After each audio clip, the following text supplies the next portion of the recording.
Bien, mais écoutez, je vais être bref, mais je voudrais accueillir, avant de lui céder une partie des clés de ce ministère, puisque les choses sont redécoupées, accueillir évidemment Roselyne Bachelot, qui va me succéder dans les compétences qui sont actuellement celles de ce ministère sur la partie cohésion sociale. Dire aussi que j'ai beaucoup de plaisir d'avoir à mes côtés Nora Berra, qui était déjà, qui est sortante mais qui est entrante également, puisqu'elle va s'occuper, je crois j'en suis sûr même, de santé. Et puis Marianne Monchamp, on se connaît depuis longtemps avec Marianne et ça me fait très plaisir. Et puis Georges, qui n'a rien à faire là, mais qui est là quand même, puisque Georges Tron, comme vous le savez, est secrétaire d'État à la fonction publique, reste secrétaire d'État à la fonction publique, mais la fonction publique qui m'était rattachée à Bercy, c'est la première fois que le ministère de la fonction publique était rattaché à Bercy, m'a suivi dans cette bonne maison. Et comme je m'arrête là, la fonction publique repart à Bercy, et Georges repart à Bercy travailler avec François Baroin. Vous savez aussi que Georges Tron m'a accompagné durant toute cette phase extraordinaire sur le plan politique, social, qui a été la réforme des retraites, et je l'en remercie encore vivement. Je voudrais dire que j'ai pris beaucoup de plaisir à travailler dans ce ministère, que je le quitte évidemment avec émotion, que je suis heureux que Roselyne puisse reprendre une partie des dossiers qui sont aujourd'hui les miens, que je sais qu'ils seront entre de très bonnes mains. Je ne présenterai pas Roselyne Bachelot, entre très bonnes mains, d'abord parce que Roselyne est une amie aussi depuis maintenant quelques années, et que Roselyne est une excellente professionnelle, et nous avons besoin dans les gouvernements évidemment de professionnalisme, ce qui sera le cas dans ce gouvernement. Il y avait beaucoup de choses à faire, il y a beaucoup de choses qui restent à faire. J'ai concentré mon action beaucoup sur les retraites, comme vous avez pu le remarquer. Je l'ai également concentré sur le droit des femmes, qui me semblait être indispensable, même si je n'ai pas pu y consacrer autant que je le souhaitais. Je fais confiance à Roselyne, évidemment, pour poursuivre, puis surtout apporter sa propre marque, sa propre empreinte dans un domaine majeur de l'inéquité sociale, qui est au fond l'inégalité, notamment salariale, mais pas que salariale, entre les hommes et les femmes.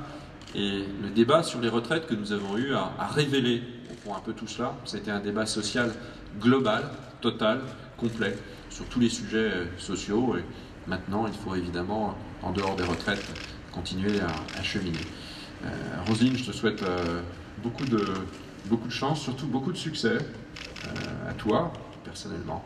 Et puis, d'une certaine façon, quand même d'abord à notre pays, puisque les ministres sont là, évidemment, pour servir l'intérêt général. C'est ce qui nous relie. Beaucoup de succès également à Marianne et puis à Nora. Et puis Georges, beaucoup de succès aussi à toi, parce que la fonction publique, même si tu vas à Bercy, voilà. En tout cas, merci d'avoir été présent à cette passation, et je passe tout de suite la parole à Roselyne Bachelot.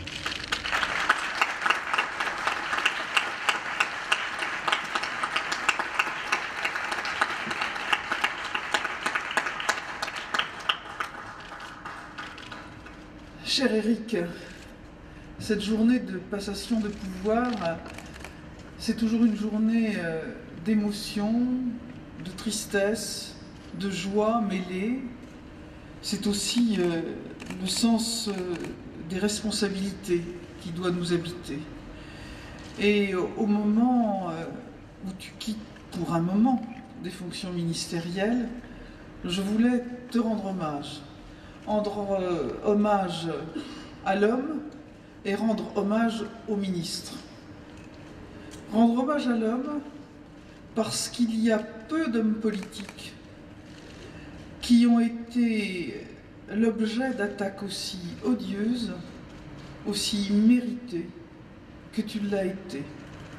Et tu as surmonté ces épreuves avec un courage, un contrôle de soi qui nous a tous épatés. Oh, je sais bien, parce que je te connais depuis longtemps, que c'était parfois la tempête sous un crâne et le désordre dans ton cœur. Mais tu n'en as jamais laissé transparaître quoi que ce soit. Tu n'as jamais voulu que cela vienne altérer l'exercice des éminentes fonctions que l'on avait confiées. Moi, je veux te dire vraiment, chapeau Éric Woerth. Il y a peu d'hommes et de femmes politiques qui auraient eu ton courage et ta dignité.